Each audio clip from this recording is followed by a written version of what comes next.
ಏನಿ ಮಹದಾಶ್ಚರ್ಯ ತೋರ್ಬೋದು.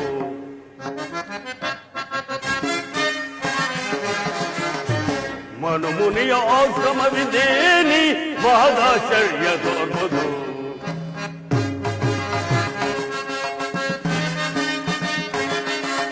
ಮಂದ ಮಾರುತನು ಚಂದದಿಂದಲೇ ಅಂದ ಮೀರುದೆ ನಂದ ಕಾಂತಿಯೋ.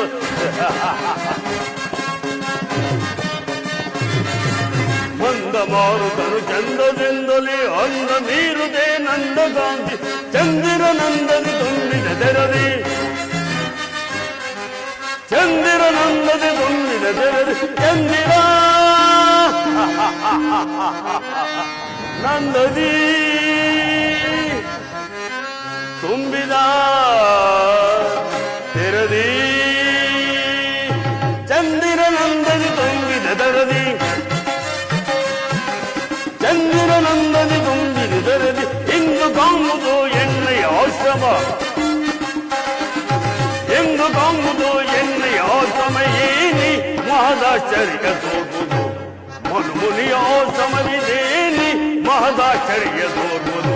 ಮಹದಾಶ್ಚರ್ಯ ತೋರ್ಬೋದು, ಮಹದಾಶ್ಚರ್ಯ ತೋರ್ಬೋದು.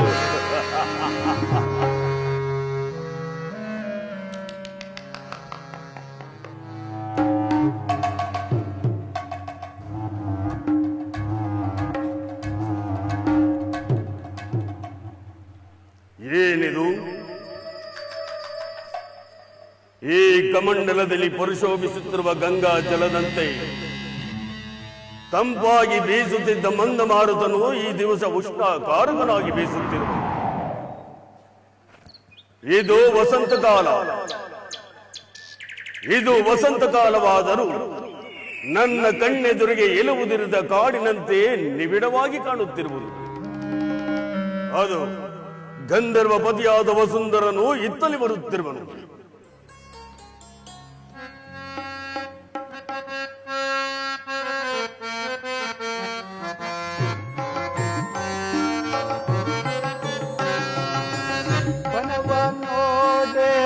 मनके मोरा लागी सोमान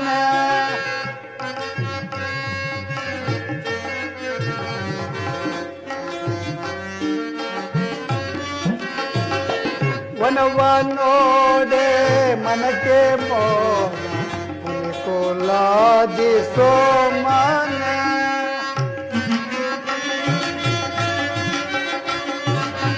गणकृपाल नमित निमग गणकृपा दयाल नमित विनयदी तम पारगलिग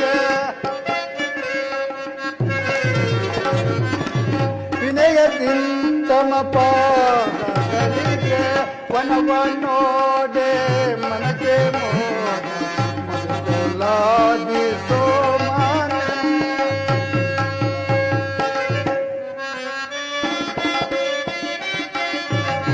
मोजवाई तू मन गल नग मोजवाई तू मन गल नग दयना देई दरयलो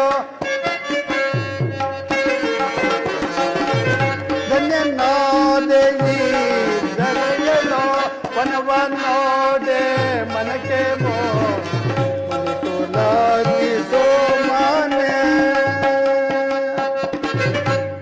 ಭೃಗುದೇವನಿಗೆ ನಮಸ್ಕರಿಸುವೆನು. ಬಾ ವಸುಂಧರ, ನಿನಗೆ ಮಂಗಳವಾಗಲಿ. ವಸುಂಧರ, ನಿನ್ನ ಬರುವಿಕೆಯನ್ನು ನೋಡಿದರೆ ಏನೋ ಒಂದು ಕಾರ್ಯಾತುರವನ್ನು ತೋರುತ್ತಿದೆ. ಭೃಗುದೇವ, ಜನನಿಯ ದಾಸ್ಯವನ್ನು ಬಿಡಿಸುವುದಕ್ಕಾಗಿ ಗುರುತ್ಮಂತನು ದೇವೇಂದ್ರನಿಂದ ಅಮೃತ ಕಳಸವನ್ನು ತರುತ್ತಿದ್ದ ಸಂಭ್ರಮವು ನನಗಾಯಿತು ಈ ದಿವಸದಲ್ಲಿ. ವಸುಂಧರ, ಅದಾವ ಅಮೃತವನ್ನು ತೆಗೆದುಕೊಂಡು ಹೋಗುವ ಕಾರ್ಯದಲ್ಲಿ ನಿರತನಾಗಿರುವೆ. ಮಹಾತ್ಮನೇ, ನಾಳಿನ ಸತ್ರಯಾಗ ಮಹೋತ್ಸವಕ್ಕೆ ನಾರಾಯಣನು ಶಿವನಾಮ ಸುಧಾಮೃತವೆಂಬ ಅಮೃತ ಕೊಡವನ್ನು ತರುತ್ತಿರುವನು. ಅದನ್ನು ಸೇವಿಸಲು ಅಲ್ಲಿಗೆ ಹೋಗುತ್ತಿರುವೆನು. ಈ ವಿಷಯವು ನಿಮಗೆ ತಿಳಿಯದೆ ತಿಳಿದಿದ್ದರೂ ತಿಳಿದಿರಬಹುದು. ಆದರೆ ಮಕ್ಕಳು ಕಟ್ಟಾಡುವ ಕಟ್ಟೆಯಂತೆ ದೇವತೆಗಳು ಹೂಡಿರುವ ಇದೊಂದು ಆಟ. ಗಂಧರ್ವರೇ, ಸತ್ವಯಾಗ ಎಂದರೇನು? ನೀವು ಎಂದರೇನು? ಕಾಲುವೆಯನ್ನು ಹಾರಲು ಸಾಧ್ಯವಿಲ್ಲದವ ಗಗನಕ್ಕೆ ಹಾರುವೆನೆಂದು ಹಮ್ಮಲಿಸದಂತಾಯಿತು ಈ ದೇವತೆಗಳ ಮನೋರಥ. ಗುರುದೇವ, ಅಲ್ಲಿಗೆ ಪರಮೇಶ್ವರನು ಸತ್ರಯಾಗದ ಅಗ್ರ ಪೂಜೆಯನ್ನು ವಹಿಸುವಾಗ ಅದನ್ನು ಮಕ್ಕಳಾಟವೆಂದು ಭಾವಿಸುವುದೇ ಅಲ್ಲದೆ ಪರಶಿವನ ಕರುಣೆಗೆ ಪಾತ್ರರಾಗಿ ಅವನ ದಿವ್ಯ ರೂಪವನ್ನು ನೋಡಬಾರದೆ? ಓ ಸುಂದರ, ಆ ಪರದೇಶಿ ರೂಪಿನಲ್ಲಿ ನೋಡಬೇಕಾದ ವಿಷಯಗಳೇನಿದೆ? ಅದು ಮಹರ್ಷಿಗಳಾದ ತಮ್ಮಿಂದಲ್ಲವೇ ಹೊರಬೀಳುತ್ತಿರುವುದು. ಈಶ್ವರನು ಪರದೇಶಿ ಆದುದರಿಂದಲೇ ಅವನಿಗೆ ಮನ್ನಣೆ ದೊರೆಯುತ್ತಿರುವುದು. ಪರದೇಶಿಗೆ ರೂಪವಿಲ್ಲ, ಜನನ ಮರಣಾದಿಗಳ ಹಂಗಿಲ್ಲ. ಪರದೇಶಿಯು ಹಗಲಿರುಳು ಕೂಗುತ್ತಾ ನಿದ್ರೆಯಿಲ್ಲದೆ ಭೂಮಿಯಲ್ಲಿ ಬಾವಿಯ ರಾಟಿಯಂತೆ ಸುತ್ತಾಡುತ್ತಿರುವನು. ಯಕ್ಷ ದಿವ್ಯ ಕರ್ಮಾದಿಗಳನ್ನು ಬಳಿದುಕೊಂಡು ಶೃಂಗಾರ ಭೂಷಿತನಾಗಿ ಮೆರೆಯಬೇಕೆಂಬ ಡಾಂಬಿಕರ ಹಂಗಿಲ್ಲ. ಪರದೇಶಿ ಸುಖವನ್ನು ಬಯಸುವವರಿಗೆ ಮಾತ್ರ ಪರಶಿವನು ಪರಮಾತ್ಮನಾಗಿ ಕಾಣುವನು. ವಸುಂಧರ, ಸೌದು ನಿಲ್ಲಿಸು.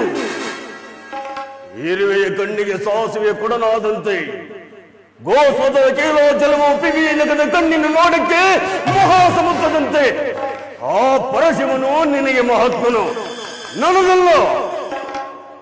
ಹಾಗೆನ್ನಬೇಡಿ ಮೃಗದೇವ. ರಸದಲ್ಲಿ ಇಕ್ಸು, ವಿಷದಲ್ಲಿ ಆಲಾಹಲೆ ಎಂಬ ರಸರಾಂತ ಪರಶಿವನನ್ನು ಜರಿಯಬಾರದು. ಕಾಲ ಅತೀತವಾಯಿತು, ನಾನಿನ್ನು ಬರುವೆನು.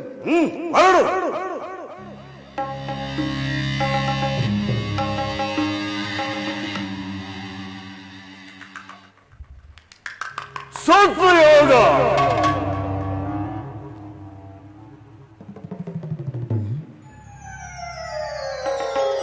ದೇವತೆಗಳು ಸತ್ವಯಾಗ ಎಂದರೇನು? ದೇವತೆಗಳು ಎಂದರೇನು?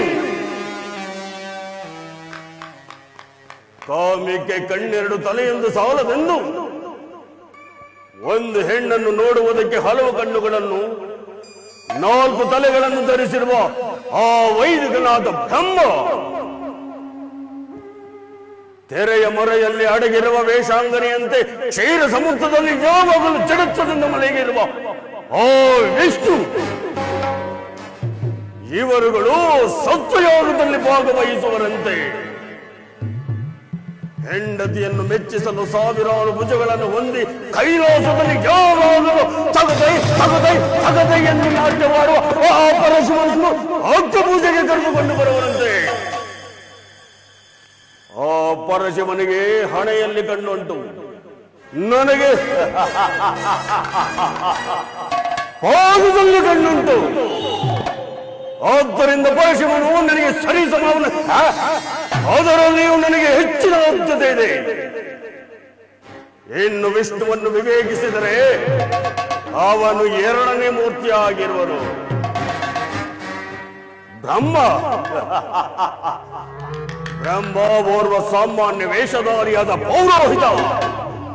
ದಕ್ಷ ಬ್ರಹ್ಮನೇ ಮೊದಲಾದವರು ನನಗೆ ಶಿಷ್ಯರು.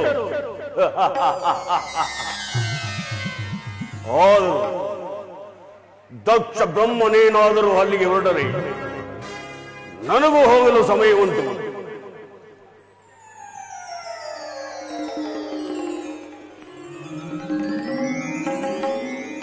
ಏನು ಈ ದಿವಸ ನನ್ನ ಮನಸ್ಸು ಚಂಚಲವಾಗಿ ತೋರುತ್ತಿದೆಯಲ್ಲ? ಇರಲಿ, ಈ ಶಿಲಾ ತಲ್ಪದ ಮೇಲೆ ವಿಶ್ರಮಿಸಿಕೊಳ್ಳುವೆ.